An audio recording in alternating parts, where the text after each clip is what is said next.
Hey, what's up guys? Welcome back to another video, and in today's video we're talking about Nick and Nate Diaz basically being out of action because they're expecting to be getting paid $500,000 per fight, which is the big money like George St. Pierre, Anderson Silva made.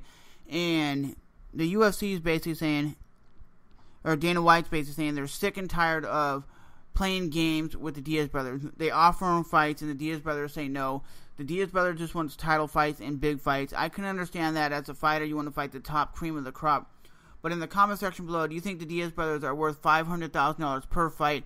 And do you think it's a bad thing because Diaz brothers are in their prime right now and they're sitting on the sidelines? So if the Diaz brothers don't actually fight for like another month or two or a year, they're going to be losing credibility and fans are going to forget about them. And honestly, you're not going to be up there fighting the top guys because your skill set isn't going to be there, and you're going to have ring rust from not being out of the cage for over a year.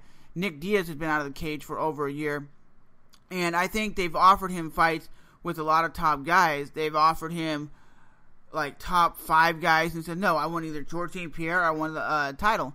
And Nick Diaz says he wants, Johnny Hendricks says he wants those title fights, and I don't think he deserves a title fight coming in there when you have Hector Lombard, you have all these dudes that are at the top that have been fighting and competing and winning, deserve titles. Matt Brown deserves a title. Why don't you have Matt Brown versus Nick Diaz? Matt Brown versus Nick Diaz, that would be a hell of a fight.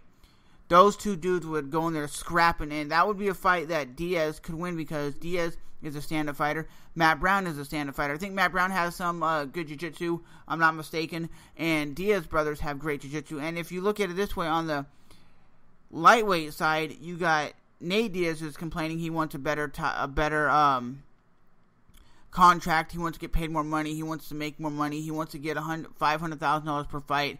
So they should put him in there with like Gilbert Melendez. I know they're friends, but that would be a hell of a fight. Gilbert Melendez versus Nate Diaz, or somebody like that that's at the top. Even you could put Nate Diaz versus Clay Guida, because Clay Guida said he still has some business to fight at 155 pounds. So do you guys think the Diaz brothers are stupid for actually not accepting fights and basically sitting on the sidelines? Because like the UFC is basically saying, we're done playing your stupid games. We're not kids. We're adults. You want to fight, you should fight. And you're in your prime, so you don't want to be like some guy who takes off 2 or 3 years and then you come back and you just get brutally beat down because the game passed you. And the game can pass you when you haven't fought for a year or a year and a half. So I think even when GSP, if GSP comes back, he's gonna feel the same fate of his career is going down the drain. And I already heard he actually got injured in practice. GSP injured his ACL, I think, again. So that's going to be a hard thing for him to come back. But are the Diaz brothers really worth $500,000 per fight? And do you think both of them, Nick and Nate, deserve automatic title shots?